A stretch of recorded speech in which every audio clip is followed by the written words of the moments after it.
What's going on, everyone? Your mom's favorite YouTuber KKS here, back at it with a new video today.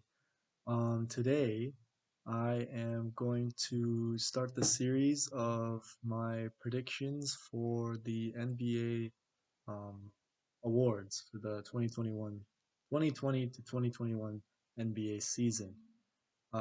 Today's video is going to be who I think is going to win MVP, and also the top three, who I think are going to be the top three finalists for the award at the end of the season.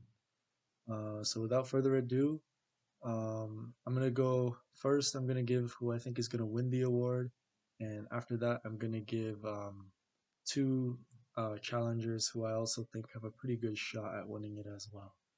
So, who I think will win the MVP award for the 2020-2021 NBA season is Damian Lillard. Yes, Dame Dollar. I think this is his year. I think this is his year. I think this is the Trailblazers' year. Um, with all the movement going around in free agency and the trades, there's no more super teams in the league anymore. We saw that last year. It was clear that the Lakers had the best team, aside from maybe the Bucks. But now the Lakers, they have LeBron and AD, and they added Harrell and Schroeder. However, a bunch of other teams also made improvements. You can argue the Clippers made improvements. You can argue that the Nets are getting better now with Kyrie and Durant back and are contenders for the title. The one sneaky team that I think improved a lot this offseason was the Portland Trailblazers. And I think as a result, Lillard is going to win MVP. So last year, Lillard averaged 30 points per game, 4 rebounds per game, and 8 assists per game, which are pretty great numbers. I don't remember where he finished the MVP voting last year. I think he was top. I think he was fifth, maybe sixth. I don't remember. But I think or the reason he was so low in MVP voting was because his team was the eighth seed. He won bubble MVP because that was a small sample size. He definitely deserved it, but that's not the kind of award that Lillard is really after. He's not really even after the MVP trophy. He's just after winning and winning a championship. He has that mentality. He has that dog mentality that very few players have, where their only focus is on winning. And I think this year, this is the best team Lillard has had. This team and also the team that went to the Western Conference Finals. That team was also very strong. However, since then, that team has lost Mo Harkless, Alfred Aminu, Seth Curry. Last year, they didn't have Nurkic and Hood due to injury. They also lost Cantor, but now he's back. And the Portland Trailblazers have also replaced the forwards Aminu and Harkless with Derrick Jones Jr. and Robert Covington, who I actually think are upgrades over those two previous guys. And they've also replaced Seth Curry with Gary Trent, and they've also added more threats in Carmelo Anthony and Harry Giles. Um, so I think Portland is going to be a very strong team this year. Um, Another thing about Lillard is that I think he is the most clutch player in the NBA. You can't name like more than 2 or 3 players who have had series-ending buzzer beaters in the playoffs, and Lillard has two, one against the Thunder, one against the Rockets. Um, I think Lillard is going to be able to showcase his clutchness in the regular season, which is during the MVP voting cycle. I don't know what it's called, but I think his stats are probably going to stay stagnant. The improvement within his team means his usage isn't going to be as high. However, I still think he scores around 28, 29 points per game. The assist number, if anything, will go up. Um, but the rebounds might go down. Um, his field goal percentage will go up. I don't remember what it was last year, but I remember his 3-point percentage last year was the highest it's ever been in his career, over 40%. And I just think Lillard, it's time for him. He's been taking the steps needed in his game. reached the level of a Steph Curry. I think right now he's the clear second best point guard in the NBA, if you count Luka as a shooting guard. And I think he's challenging Steph Curry for that number one spot. I don't think he's quite there yet, but I think at the end of this year, there can be a very strong argument for it. So I think Lillard is going to win MVP. Um, and then the guy who I think is going to be the runner up for the MVP award, I just mentioned his name, is Luka Doncic. Um, Luka is one of my favorite players in the league. He's just a really likable guy. I don't know how you could dislike him. I mean, he's a really cool guy. His game also is great. I mean, this guy can do anything you want him to do. He's a good, strong guy. He's a great finesse guy. He can shoot, he can dribble, he can pass, he can make plays, he can get you that triple double. He can do anything, and he's a winner. Also, he is also very clutch, much like Lillard. He's made several game tying, game winning shots already in his short 2 year career. For example, I remember he made one against the Trailblazers to tie the game. It seemed like a desperation shot, but when it's Luka Doncic, you always have a chance. He also had the game winner. Everyone remembers that against the Clippers. That was huge. He single-handedly took that Clippers team to 6 games. And whatever you guys may say about that Clippers team, that team was still one of the best teams in the league. And the fact that Luka was able to win 2 games against them without Porzingis is crazy. But anyways, moving on to why I think he's gonna win MVP. Last year he averaged 28 points, 7 rebounds, and 7 assists a game as his second year in the league, which is ridiculous. And he's only improving. He's gonna be better this year. He's gonna be better the next year, and he's gonna keep getting better until he's at a point where he's gonna be one of the best players to ever play this game. Um, that's why I think he's gonna. I don't think he's gonna win it this year, but I think he's gonna be in the final three. I think next year he's gonna win, not this year. But I think he definitely has a chance to win it this year too, depending on how his team uh, works out without Porzingis in the beginning of the season. With the new addition of Josh Richardson and others. I don't know how good the Mavericks are going to be, which is why I gave Lillard the edge. I think I put the Mavericks as a 5 seed, but it could be anywhere between four, maybe even three and like 7, 6. Um, but I think they're pretty much a lock for the playoffs. Luke is a great player. He lacks star power on his team, which is another important aspect of looking at the award. If you look at previous players who have won this award, Giannis won it the last 2 years. We've seen Harden, Westbrook, Curry, LeBron, Durant, etc. in recent years. Few of those guys mentioned had other stars on their team. Now I know Curry definitely did, but Curry, the 2 years that he won MVP were the 2 years that the Warriors went to the finals without Durant. Once Durant joined that team, he wasn't even considered for the award anymore.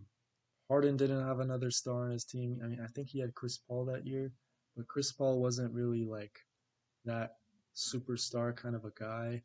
Who else did I say? Westbrook. Westbrook didn't have a star on his team. His team got the 6 seed, with him averaging a triple double. So Luka doesn't really have that. He has a Porzingis, but again, Porzingis is kind of like that Chris Paul, what Chris Paul was to James Harden. He's not really like another superstar because right now you see Kawhi has Paul George, LeBron has Anthony Davis. It's hard to give a most valuable player award to somebody who has another guy on their team who could be a contender for that award. Um, Also provides more usage towards the star player. Like Luka right now, he's gonna have an incredible usage rate for the Mavericks, especially when Porzingis is out. So that's gonna inflate his stats a lot. I think before Porzingis comes back, he's gonna be averaging 32 points per game, somewhere around that range, over 30 at least. And I think by the end of the year, he should be averaging probably around the same, maybe not 28 points per game, 29 points per game. Um, I think he has potential to average a triple double. I don't think that's going to happen this year. I mean, last year was what, 28, 7, and 7. I, I don't think it's going to be there. I think it's going to be 29, 8, and maybe 10 assists. 29, 8, and 10 is what I think he's going to average, which are great numbers, and I think would end up in the top three for MVP voting. So Luka is my projected runner up, and third place for the award, I have LeBron James. Now, I did mention earlier it's hard to give an MVP award to someone like LeBron who has a teammate like Anthony Davis, simply because their usage rate isn't going to be so high, and it's hard to say they are the most valuable player in the league when the Lakers would make the playoffs without LeBron. Let's be honest. With Anthony Davis, Schroeder, Montrezl Harrell, the Lakers will make the playoffs. Would make the playoffs without LeBron. But regardless, LeBron is there. Um, the reason I think he's going to get third is because I don't think he'd win the award because of Anthony Davis on his team, but I think he would be a contender for the top three simply because he's one of the best players who has ever played the game, and he has rarely ever been outside the top three of the MVP voting. I think he had a streak of 10 years or so in the top three that came to an end not last year, the year before when he finished fourth. So I think it's a pretty safe bet to assume LeBron would be back in the top three. Especially last year when he finished runner up, he averaged 25 points per game, 8 rebounds per game, and 10 assists per game. So he was very close to um, MVP standards, but he got beat out by Giannis simply because Giannis had one of the best seasons ever in an NBA season. When you look in depth at the PER and in depth statistics that Giannis had last season, it was a lot of people are surprised when they hear that because it didn't really translate to success in the playoffs. But in the regular season, Giannis was a freak of nature, literally. Um, so LeBron honestly would have won MVP in another year. Um, he would have. I think he would have beat Giannis's previous MVP season, but Giannis took such a big step forward that nobody could defeat that. Um, but I don't think Giannis is gonna have that same year this year with Drew Holiday into the fold. His usage is gonna go down. The Bucks are gonna have to adjust their system so that they can contend in the playoffs, and I think that's gonna have. I don't want to use the word a negative aspect because I don't think it's gonna negatively impact Giannis. I just don't think it's gonna translate to the same like regular season statistics. Um, but anyways, that's why I think Giannis isn't gonna be in the top three, but LeBron will. I think he's gonna average 10 assists a game again. Even though they added Schroeder, Schroeder's more of a scoring point. I think he's going to average 25 points per game again. I don't see that number going down. He's what, 36 years old right now? 35, 36, 37, I don't know, somewhere along there. He's not slowing down as of now. Um, I just think it's hard to bet against LeBron, especially in the playoffs or when it comes to getting top three in MVP voting. Another thing I want to add is that the MVP of the league usually ends up being a top three seed in their conference. There are a few exceptions to that. Westbrook, that year he won MVP, they were the sixth seed. But that's simply because Westbrook, I mean, he averaged a triple double. It hasn't been seen since the days of Oscar Robertson and Magic Johnson, even sometimes. Uh, but yeah, I think the Lakers are a lock for a top three seed as long as they stay healthy. Um, So that bears well for LeBron James winning the or getting a top spot in the MVP voting. Um, and yeah, he also has great players around him now. His team got way better with Harrell and Schroeder now not starting. Schroeder is starting, not Harrell, but Harrell's going to be another candidate for sixth man of the year. which I will get to in another video. But yeah, I think first place is going to be Damian Lillard, second place Luka, and third is going to be LeBron James. Yeah, if you have any thoughts, if you agree, disagree, let me know in the comments. Please like the video if you enjoyed. Dislike it if you think I'm not, you don't agree with me at all. Um, Also, but if you dislike it, let me know in the comments why, and I'll try to address it. I didn't go too in depth in the statistics, but I can if you want, if you have a question in the comments. Also subscribe because I'm gonna be going over Rookie of the Year next, and I'm also gonna go over the other awards: Most Improved Player, Sixth Man of the Year, Defensive Player of the Year, and I'm also gonna be giving my projections for the conference standings. So thank you all for watching, and I hope to see you guys soon.